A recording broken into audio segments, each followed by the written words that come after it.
The Colorado Buffaloes have a glaring weakness that they need to fix. Otherwise, things are going to get rocky.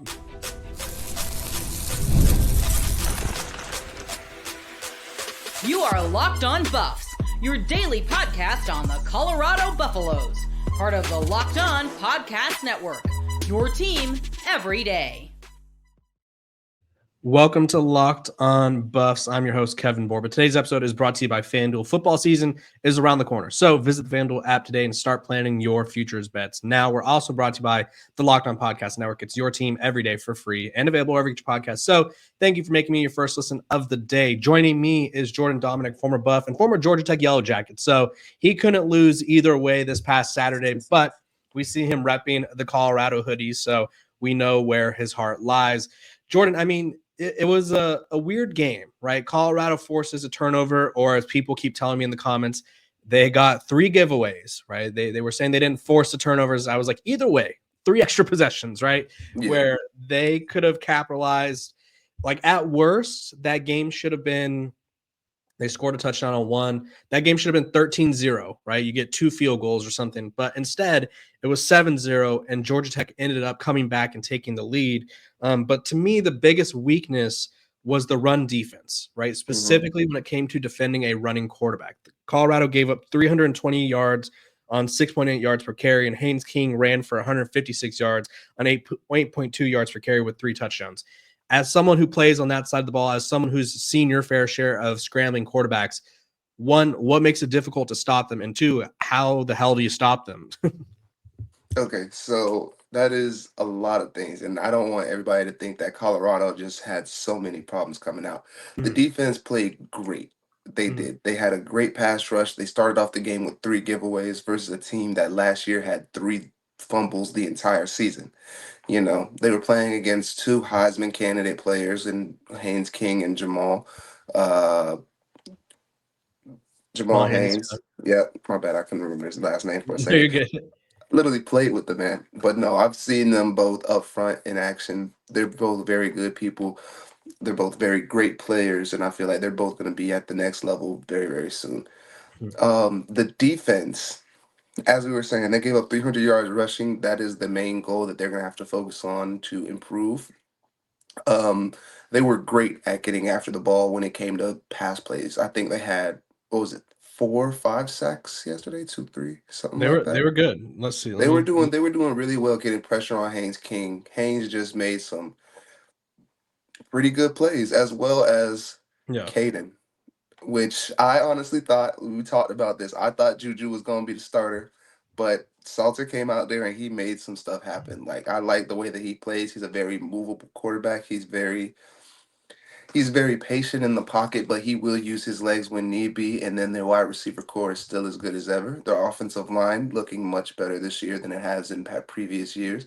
Jordan Seaton came out. I believe he had an 89.5 passer rating, which was the highest pass rating for any offensive lineman in all of college football for week 1. So they've made vast improvements to their line. Well, as we were talking about the defense, when it comes to run defense, it's always been a,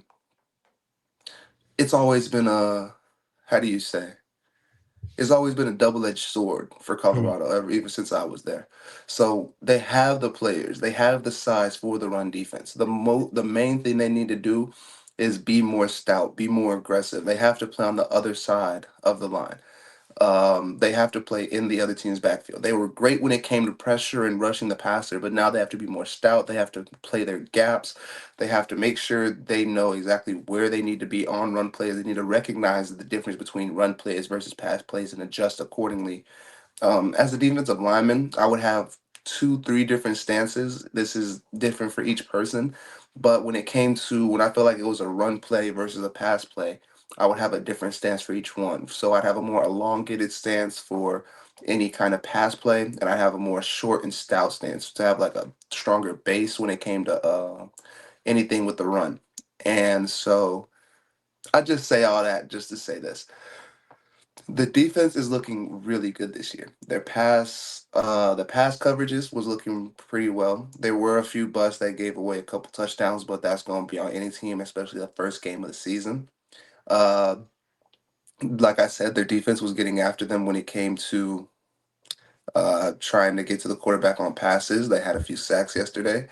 And one thing that stuck out for me about that D line was the D line, even if the ball did get past them, they were running to the ball.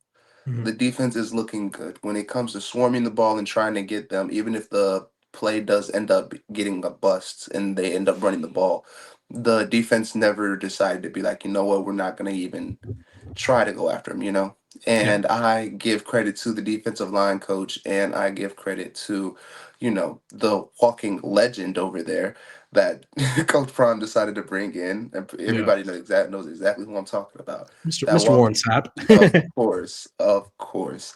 The walking legend himself is out there getting that defensive line right. And I know for a fact, even though they didn't have the best showing when it came to the run defense, giving up about 300 or so, like you said, Mhm. um, I'm not too worried about that because Warren Sapp is definitely going to get them boys right. Like he knows exactly what he needs to do. It's the first game of the season, but that is going to be their main point of improvement from here on out. For the defensive side, is going to be the run defense, being able to recognize when it's going to be a run versus a pass, and being able to stay in your gap and hold that line. That way, the quarterback or any runner cannot get through. Yeah, Jamal Colorado has Haynes, they have quite a few running quarterbacks left on the schedule. Sorry to they cut do. you off there. They have BYU has a quarterback by the name of Bear Bachmeyer who wears number 47 because he used to play running back and he likes that number. Hmm. TCU's quarterback's pretty mobile. Utah's quarterback is kind of like some people are calling him like the next Lamar. Like he's super shifty. Hmm. West Virginia has a mobile quarterback. Arizona State's quarterback burned whoever they were playing for like a 60-yard touchdown. Kansas State has a mobile quarterback. So figuring out a way to slow down these guys who can move is coming. It'll be a premium this year for the Buffs. And you talked about being able to recognize. And I think feel free to jump in here. It's all about recognition. And then also, I feel like Colorado needs to have a clear plan or sort of a clear attack when it comes to these Russian quarterbacks, right? Because I think Haynes King was. I don't think the Georgia Tech offense was like an immovable force. Like they weren't anything special before they started getting their momentum, right? When as soon as they felt that they could run the ball, that's when things started to click. But before that, they were looking a little shaky. So if Hmm. Colorado could get offenses off their game and make these running quarterbacks, throwing quarterbacks, that makes their life a little bit easier because it takes away that element. As someone who's used to chasing after the quarterback, like how do you get to that point where it's like, okay, we know we don't have to worry about him? You're never gonna get to that point. Okay, It's fair. never like it's something that's never gonna happen. But the main thing is what can we do to corral him? Mhm. And I want to go back to the way they were rushing the passer this past game because with Uh-huh. Haynes King, yes, there were a few times where he made some incredible plays, like the one jump pass where he was trailing back when Colorado had already gotten there, and he made that risky play to get that first down. That Yeah. was an interesting play, and that shows you the kind of caliber of player he is, as well Mhm. as the toughness and tenacity he had. Like at the end of the game, he was limping, but he was still out there trying to make everything happen for his team. So huge shout out to Haynes King. He was an amazing player. But when it comes to the defensive line and corralling the quarterback, it's not something where it's like, oh, I just got to do this, this, and this, and then I'm gonna be good. Because you never know. There are quarterbacks that could be like, oh, I've seen them do this, so now I'm gonna do that, and whatever. Mhm. It's a game of chess. It's Mhm. definitely a game of chess. It's a game of okay, how am I gonna be able to get into the quarterback's head? How am I gonna be able to get into this offense's head and throw them off of their rhythm? We can't let the offense get on their rhythm.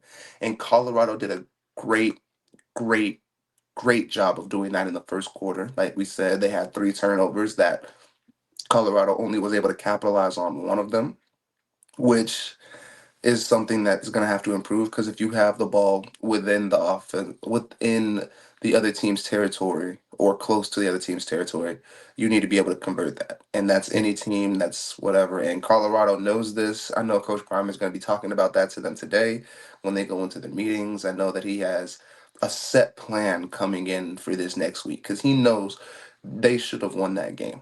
Yeah. They should have, They should. especially based on the margin of turnover. That there's a whole statistic that has to do with the margin of turnover, and I Mhm. don't want to bore everybody with that statistic, but just know if you're down 3 turnovers, there is a less than 15% chance that you could win that big game just based Yeah. off the turnover ratio.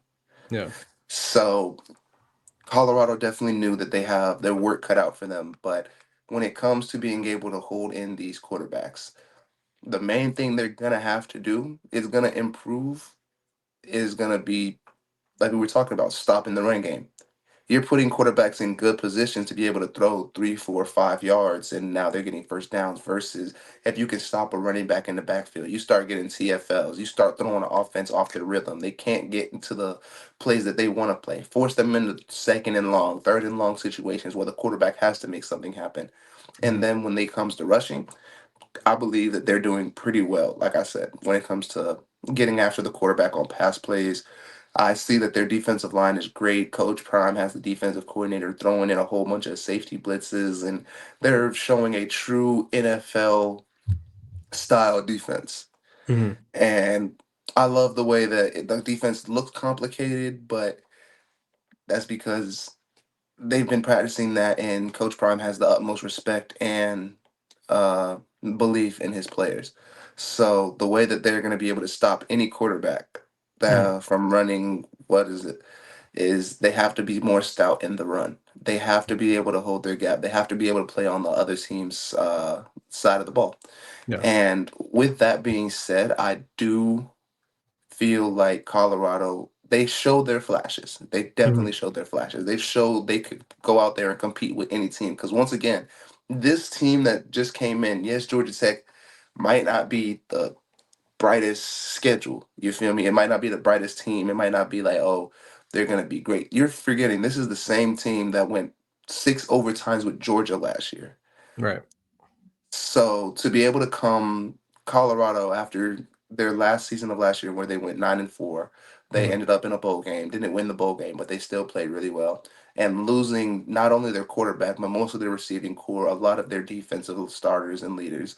And to come back and show against a team that literally just took Georgia to the wall, they took them same thing back to the wall. And the only reason they didn't win was because of 1, 2, 3 plays here and there. Mm-hmm. Colorado is in good hands. It's a good position to be in, really, because it's a great position. Yeah, I think we put a lot of pressure on these teams, and it's like I think we just think of like 3 turnovers first quarter. It's like, okay, they should be up 21-0, game should be over, right? And or it's like, or Caden Salter hits a throw here and there, right? He was a little he was airmailing a couple of them, or they commit to running the ball, whatever it is. They stop Haynes King. He doesn't complete that weird jump pass, which I forgot about, by the way. That was the weirdest thing ever, because his whole body, crazy, it was like right leg forward, sort of just like flicked it out there, and it just went right to the guy, right to his receiver. And so there's just a few things where it's like those plays don't go that way, and Colorado wins that game. So it's a good reminder that like football is a game of a few plays. It's a good reminder that like, hey, we got to take advantage of the opportunities we have, because you never know what could happen. So great points there. We're going to talk about the offensive side of the ball. I know you hate offense, but we got to talk about it. It's the money-making side of football. But first, we're going to take a quick break.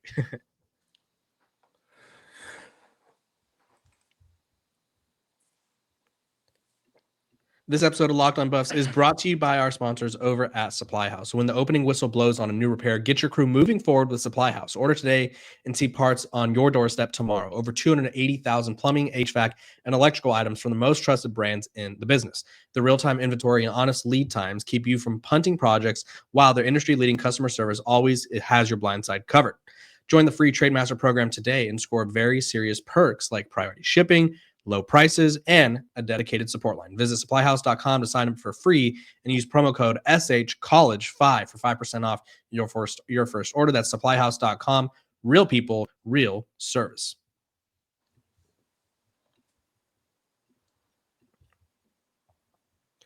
This episode of Locked On Buffs is also brought to you by our sponsors over at Rougiet. Guys, we all want to step up in big moments, just like Colorado does, and Rougiet may help you do that when it comes to your personal life. You're in the bedroom.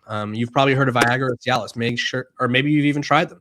But if you're looking for something beyond the usual pill, it's time to meet Rougiet Ready. Rougiet Ready is a next-gen prescription treatment designed to amplify arousal in the brain and boost blood flow. Unlike usual pills that could take hours, Rougiet's 3-in-1 formula dissolves under your tongue and kicks in fast, on average in 15 minutes. Effects can last up to 36 hours, so you can stay confident and in control when the moment is right. If traditional options haven't worked, Rougiet may be the answer. Over 150,000 men have already made the switch. Head to Rougiet.com/LockedOnCollege and use code LockedOnCollege to get 15% off today. That's RUGIET.com/LockedOnCollege and use promo code LOCKEDONCollege for 15% off. Individual results may vary with prescription treatment. Compounded drugs are permitted to be prescribed under federal law but are not FDA approved and do not undergo FDA safety, effectiveness, or manufacturing review. Please visit with Rougier website for full safety information.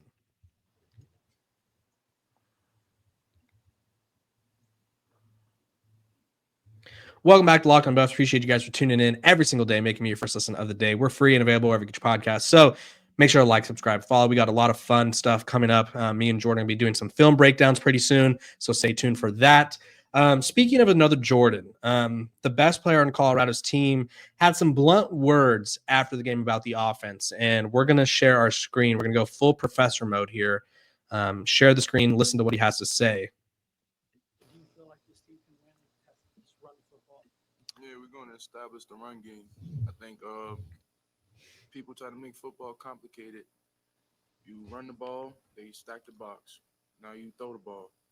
Once they do that, now they spread out. Now we're running RPOs. We got a quarterback with legs. Now we're going to let him use his legs. So now we got to get to the point where we're playing chess with teams, And I think establishing a run will help, the pass, the RPOs, quick plays. It'll help everything. When you run the ball, people fear the run. So yeah, that's the gist, right? We heard him say, and I think it comes off as harsh, but I do think that the play calling in Colorado has done this for the past couple of years. They don't commit to the run game as often as they should, and I think when they panic, they sort of eliminate like a third or 2/3 of the playbook. So he says they're not playing chess, right? And he's saying like if the defense is loading the box, that's when we throw the ball. If they get light in the box, that's when we run the ball, right? And we could start throwing in some RPOs. Jordan, when you hear that, one, do you hear a player that's losing confidence in the play calling, or do you hear a player who's trying to change something in the play calling? I don't think I hear a player that is losing any confidence at all. I honestly feel like I've found a player that could lead our offense to victory in every aspect. You're hearing that from an offensive lineman telling you the ins and outs of how an offense works. That is almost unheard of when it comes to trying to figure out what you want to do as an offense. With Jordan Seaton, he has an innate understanding of what it takes to be able to run the ball, what it takes to be able to pass the ball, how both parts of that game coincide so that way that they can play chess. I love to see Jordan Seaton being able to do that, being able to articulate exactly what their team needs to do. He knows exactly where they need to be. And this is something that we talked about in earlier episodes as well. We knew that the run game is going to be a huge thing for Colorado if they want to be able to open up that pass game. They need to be able to run the ball. They need to be multifaceted on the offense. And Jordan Seaton knows this, and he's just calling it out. He knows exactly what he needs to do. He knows what's good for the team. You notice how whenever he said that, Caden was just shaking his head, like he knew like exactly what Jordan Seaton was saying. He knows that to be able to make a bunch more passes, to be able to actually move the ball effectively down the field, they need to have a multifaceted offense where they can run the ball, they can run RPOs, they have a quarterback that can run, they can have to use him. They have a wide receiver core that is amazing, but there's only so much you can do when you're passing the ball every play. That run is definitely something that they're going to have to stick. And I know that the offense, even though they're shy away from the run, they're going to have to be more aggressive when it comes to it. Even if it's like, I can see the offense coming out there on 3rd and 4 and trying to run the ball, and that might not be the smartest thing, but I feel like with the offensive line that Colorado brought in, with the mentality that Jordan Seaton has, and if he can bring that mentality to the rest of the offensive line, they can definitely do anything they put their minds to when it comes to running the ball. They have a great mobile quarterback, they have great running backs, and they have a great offensive line. Now all they just need to do is put the pieces together, be more cohesive, and the offensive line just needs to get more nasty. I want to see them put defensive lines fully into the dirt. That's my thing. I would hate to see it, but I'd love to see it. Right, of course. I think the important thing, there's a couple of things that I feel like are worth reminding people, because some people didn't like the play calling, and I agree that the play calling was disappointing at times, right? I think there was certain instances where it's like, could have ran the ball, or why is that the look we're going to, or why is that the play we're going to? Like, for the one play that really stood out to me, I think it was in the first half, which rough first half, honestly, for Colorado, but they had a 4th and 1. And rather than go for it, they took a delay a game and allowed their punter to have extra room to punt the ball. And it's like, why not try to run the ball there? Why not try to do something, sort of get confidence up, show them that you believe in them? I also think it's worth reminding people Colorado needs to rely on the run game more, because although Caden Salter is a great player, great athlete, has a huge arm, I think he showed that on that throw to Marion Miller, where it was a 39-yard pass, but it was probably like a 50-yard throw because it was pretty much across the field. He's not Shedeur Sanders, right? Shedeur Sanders is statistically the most accurate quarterback in college football history, right? He completed like almost 74% of his passes throughout his career. That's unheard of, right? So there's going to be some lulls. There's going to be some drops, or there's going to be some incomplete passes. I think it's on Pat Shurmur, and I talked about this yesterday. I think it's on Pat Shurmur to put this offense in the right position to not have to rely on Caden Salter to throw the ball all the time, right?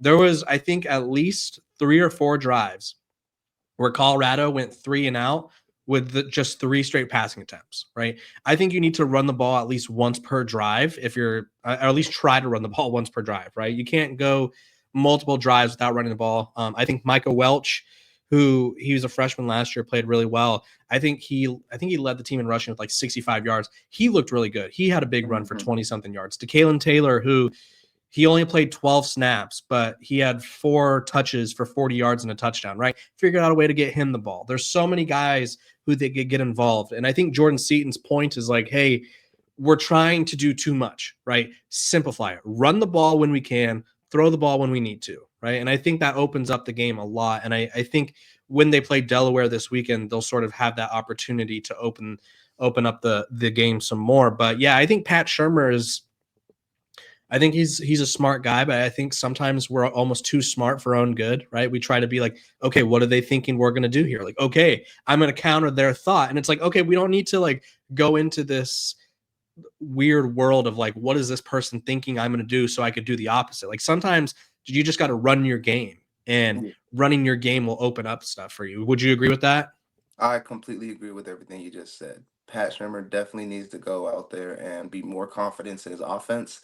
Mm-hmm. I understand that they do have a stellar receiving core and they want to be able to throw the ball with Caden Salter, but like you said, they cannot have drives where they're not running the ball. They can't have drives where they're just coming out and drop back passing every single time, because at that point it's going to get redundant. The defense is going to know what they're doing, and to not be able to open up the interior with run plays, especially after the performances that the running backs had, as well as Salter himself, they show flashes that the running back room could be great. I believe they had, what was it, 120, I think they 130 yards? finished with like 140 yards rushing as a team. Yeah, as a team. And that honestly isn't bad comparative to last year and the year before. They've made Right. leaps and bounds. So they're showing their flashes. They know that they can run the ball.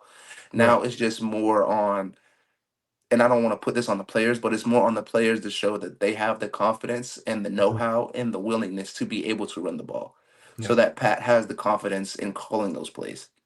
Okay. He knows he's confident in his offensive line when it comes to pass blocking, and he's confident in his quarterback and his wide receiving core. Now he just needs to put everything together. Like you were saying, the run game is going to be the catalyst that opens up the entire playbook for him. Yeah. And they've shown that they have players that can make those plays. You said one man, Micah, ran for 40 and for 1 touchdown on 4 touches. Yeah, or DeKalen. Yeah, he had three catches for 38 yards and a touchdown, and then he had 1 carry, right? And like that was on 12 snaps. And like it's like if you just get the ball to these guys in open space, right? Michael Welch had 11 carries for 64 yards, almost averaging 6 a carry. Simeon Price 5 for 30 yards on 6 yards per carry, right? They were getting. They were getting 5.8, yards when they 6, did run the ball. Yes. That's almost Like, a first down. Like you run the ball twice and you're getting a first down. You got to think, and that's the crazy thing about it, because they went and found running backs that can definitely make something happen. They have stars in that backfield. Yeah. And so I have complete confidence that when they play Delaware this weekend, coach is really going to calm down and be like, okay, let's see exactly what we can do against this team. They're going to open up with runs. They're going to open up with passes. They're going to open up with RPOs. They're really going to open up their playbook this week and figure out for themselves, hey, what works for us, what doesn't, what can be part of our identity, what do we need to take out. That is going to be their main goal for this week as they prepare for a tenuous schedule for the rest of the year. That Yeah. first game against Georgia Tech was a great test for them against two, as I said, Heisman candidate players, against a stout defense, against a stout offense. And to be able to come out of that game, I feel like, yes, they should have won that game. Yes, there are things that they could have done to make it better. Yes, some people say that the offensive coordinator could have been good. Some people say that the defense could have been better. I honestly feel like when I went back and watched that game, it was not a bad game at all for Mhm. Colorado. It Yeah. was a great stepping stone. It was a great learning moment for Colorado. Yes, who did I want to win? Colorado. Mhm. I am a Colorado native, even if I did graduate from Georgia Tech. I love my Yellow Jackets. But yeah, so I definitely wanted Colorado to win that game because I've just, Yeah. it was my last thing. And the amount of people that I know there versus at Georgia Tech, which is crazy because I still have some teammates at Georgia Tech. And I messaged them before the game and I was like, hey, I want y'all to play well, but I still want Colorado to win. So it's You're like, like I'm rooting for you individually, but I'm rooting for y'all individually. As a team, though, I gotta go with Colorado. That's the last right. place I And was at. I think that's fair. And I think everything you said was right on the nail. Like you just have to sort of use this as a learn because that's all it is at this point, right? If you Yeah. sulk on this loss, it turns into all of a sudden we lose 3 games, all of a sudden we lose 4 games, right? It has to just be a learning moment that they can learn from. When we come back, we're going to talk about how they could learn from it and how they can bounce back against a Delaware team that is new to the FBS.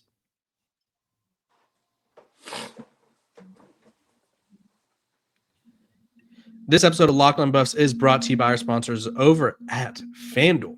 The NFL season is almost here, and FanDuel is making sure you're ready to kick for kickoff with a can't-miss offer. Right now, new customers can bet just $5, and if your bet wins, you'll get $300 in bonus bets to use across the app. So if you are ready to play, download the FanDuel app right now by visiting FanDuel.com to get started. That's FanDuel.com to place your first $5 bet.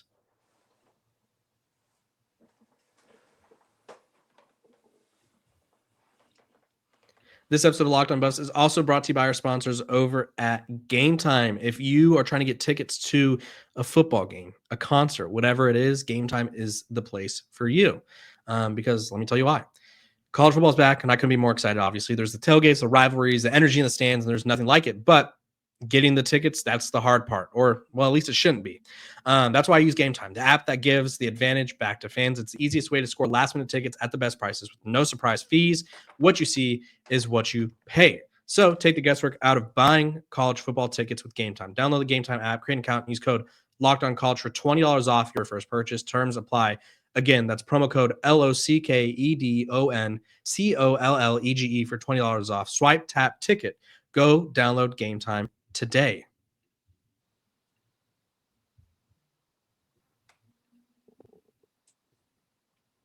Welcome back to Locked On Buffs. It's me, Jordan Domineck. We're talking about how to bounce back. Jordan, give me 2 ways, 2 reasons, or 2 things that Colorado needs to focus on to bounce back against Delaware, or just bounce back in general. For them, Yeah. pretty sure we just jumped everything. I'm pretty sure we just did it, but we're gonna go recap. Definitely the run defense has to be stout. I'm gonna start on the defensive side of the ball. The run defense has to be stout. The defense has to play on the other side of the line to be able to get offenses off their rhythm. Georgia Tech was in a good rhythm for most of that game from the second quarter onward when they finally got their footing. Yeah. And that's just something that the defense has to be able to stop. They're pretty good when it comes to pass rushing. Like I said, they're good when it comes to pass coverage. There were a few busts, but that's something that can be taken care of in practice. The run defense, though, is more of a mentality than anything. That defensive line has to play nasty up front. They have to be able to not even just take on blocks so that their linebackers come up, but they have to make some playmakers. And they have playmakers on that defensive line. They need somebody that can attack, shed a block, and get a TFL in the backfield. And they've shown that they can do that. They've shown that they can get into the backfield. Now it's all just putting it together. Now, on the offensive side of the ball, like they said, they have to be able to run the ball. That's the only way they're going to be able to open up so many different lanes. Because with Georgia Tech, we saw they were using the combo of Jamal Haynes and Malik Rutherford. And Malik is a speedy guy. Like he was always trying to get to the edge, and that was something that the defense also has to work on is protecting that edge, especially against the run. But when it comes to being able to run the ball, that's going to be a huge thing for Colorado because, as you said, it's going to be able to open up their playbook. It's going to give the offense more confidence, and it's going to give the offensive coordinator so much more to work with to know, hey, if I can get these guys the ball and I know in a pinch I can just hand this ball off, then teams aren't going to be able to be like, oh, we're going to stack the box now. Oh, we're going to open up now. Like there are so many things that a defense has to prepare for versus an offense where they just go out there and they just play. Like, all right, I'm going to call this play. I'm going to be confident in it. I'm going to go do that. Defense, we have to react to the offense a lot of the times, but it's easy to do when you know that they're only going to pass. Yeah. It's easy to react to a team that's only going to pass. But Yeah. if they can have a multifaceted offense on Colorado, where they already showed that they have the talent to be able to run the ball, they've shown they have a running quarterback, they've shown that they can run RPOs. It's exactly what Jordan Seaton said, and I want to go back and reference. That is going to be he is already an NFL caliber offensive lineman. And for him to have the ability and the smarts and the knowledge, the intellect to be able to call out exactly what the offense needs to do. I'm basically saying verbatim what he said in his press interview. And Yeah. I feel like they're going to be really well. I feel like they're going to be really good. When it comes back to it this week, you're going to see a completely improved Colorado. Although they are playing Delaware, that's still a pretty good game. I've heard some good things about Delaware as well. Yeah. But this is going to be their week to really define who they are as a Yeah. Colorado Buffs program. Yeah, I think that's a great point. I think if I had to give two like keys, they're more of like a mental thing where it's like figure out a way to get that kill shot, right? I think Colorado had two opportunities in that first half to get a kill shot where it's like if Georgia Tech goes down 21-0 or goes down 13-0, right? It's a different Georgia Tech team. They're probably playing a little bit more tense. They're a little more scared. And then my second thing is kind of just find your groove, right? I think that's sort of on both sides of the ball. Just find your rotations at wide receiver, find your groove on offense where it's just like, hey, this is what we want to do. Defensively, same thing. It's like find the guys and find what they're good at, and things will come easier. And I think that's the best way to bounce back from a loss like that. So, Jordan, appreciate you hopping on.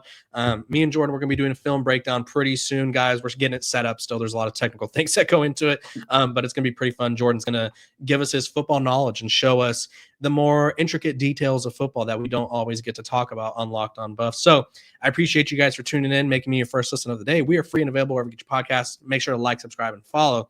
And I will see you guys tomorrow. Let's go Buffs.